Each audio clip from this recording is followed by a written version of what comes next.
Alright, so this is my community assessment.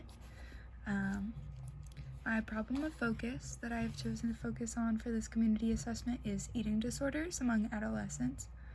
Eating disorders are serious and sometimes fatal disorders that disrupt people's eating behaviors and corresponding thoughts and feelings.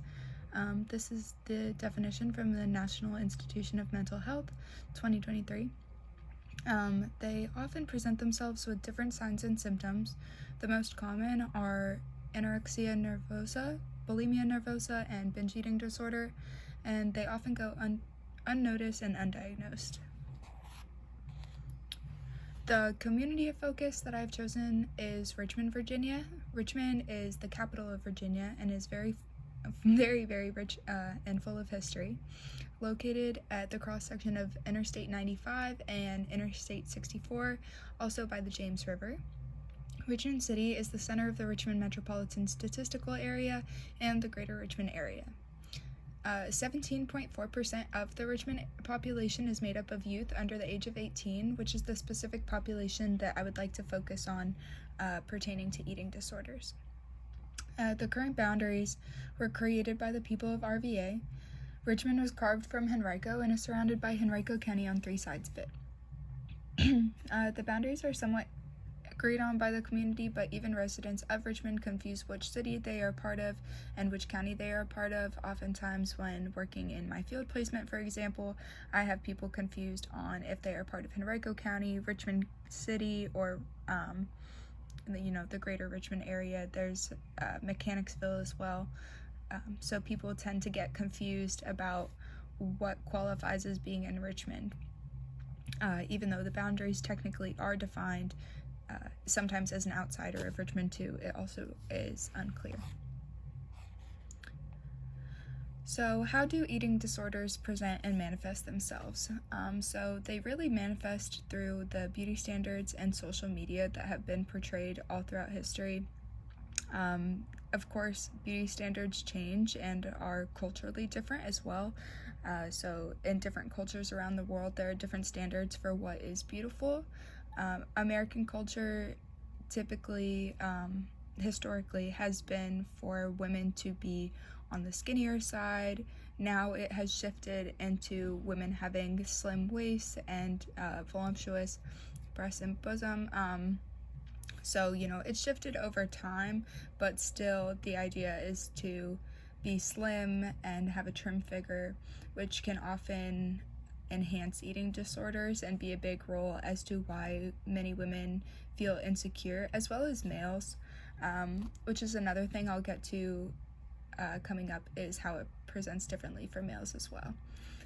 Social media really has sparked the rise in eating disorders as well, as a lot of filters are included as well on Snapchat and Instagram, TikTok. You can alter the size of your body and the size of your face, and this can oftentimes make girls, I should just say people in general, this can make people in general feel as if what they currently have is not welcome or is not good enough, and can really further enhance those feelings of I need to change something or do something differently about my body. And that leads me to the lack of education of how to properly do that, or how to be nutritious. Is people often go about this in the wrong way and not know what nutrition really looks like, or how to take care of themselves in a healthy way just from a young age. It's not taught in schools or really emphasized as much as it should be about what healthy eating should and could look like, as well as proper ways on how to work out. It is stressed, in school that you should be getting 30 minutes of exercise a day, but what does that actually look like? How can that be included into a busy work schedule, a busy life? How can meal prep be included into education? Things like this. Also in athletics, especially sports where weight requirements are a thing. So this is kind of how it presents differently in males too, and is something that is not talked about, is the cutting of weight or the gaining of weight for wrestling, for boxing, football, many other contact sports where size really matters. people often will have to cut down in their weight or bulk up to fit within a certain weight class, which can perpetuate that feeling of, I need to change something with my body, it's not good enough the way it is. Something else that can cause eating disorders is food insecurity, which I'll talk a little bit about later. And this diagram right here, does it present or does it impact certain populations more than others? The answer is yes. 95% of eating disorders are seen in people ages 12 through 25. So this is really why I wanted to focus in on youth and young adults, is because this is the predominant age that it affects the greatest by a long shot.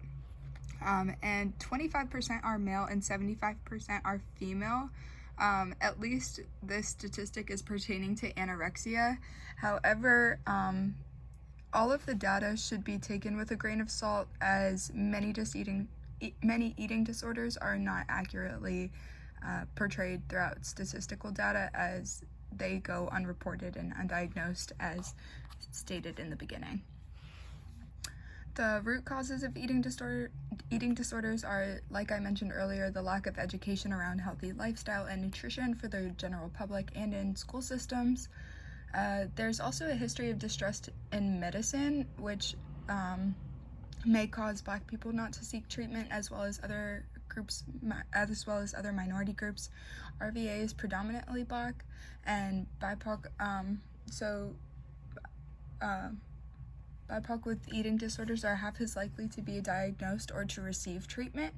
So this also goes into the greater picture of the distrust in medical care, of not really believing what people are saying to you, which could also be included with the education system, as well as oftentimes the education that is taught is biased and only one-sided.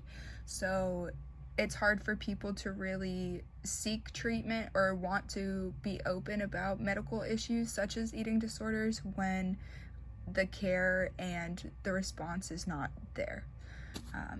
And for food insecurity, I have a quote here from Hazard et al. This is a journal article that was published in 2020. In addition to being identified as a correlate of overall eating disorder pathology, food insecurity has been found to be associated with specific disordered eating behaviors. And one of the things that this article really mentioned was the fasting and famining,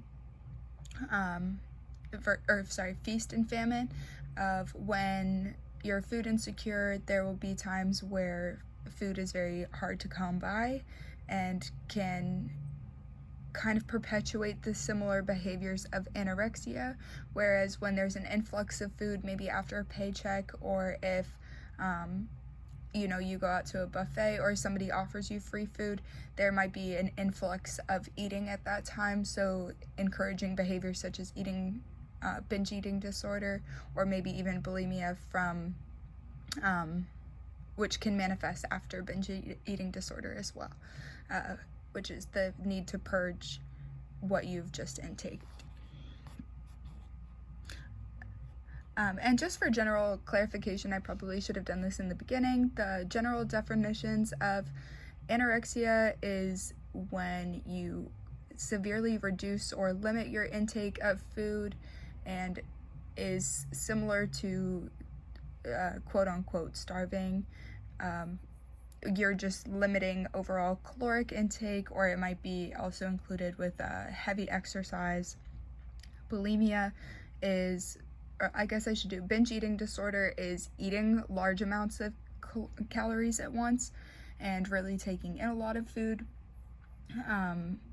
throughout episodes. This can be like binging episodes, triggered by any multitude of reasons, as well as bulimia is typically followed by a binge eating episode, is the need to purge that food that was just intaked by either throwing up, like forcing yourself to throw up, or taking laxatives, or also doing like intense exercise.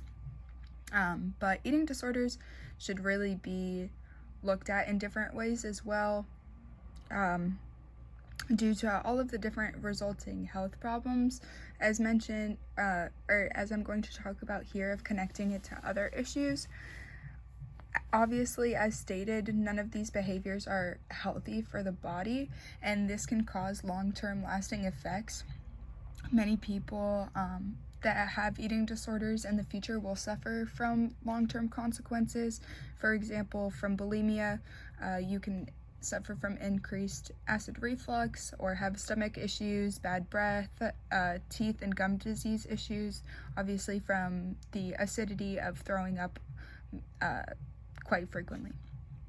And with anorexia, long-term consequences can include your stomach can shrink if you get your body used to not eating a lot of food at once. And so this can cause other problems in the future of it just not being big enough. I'm so sorry.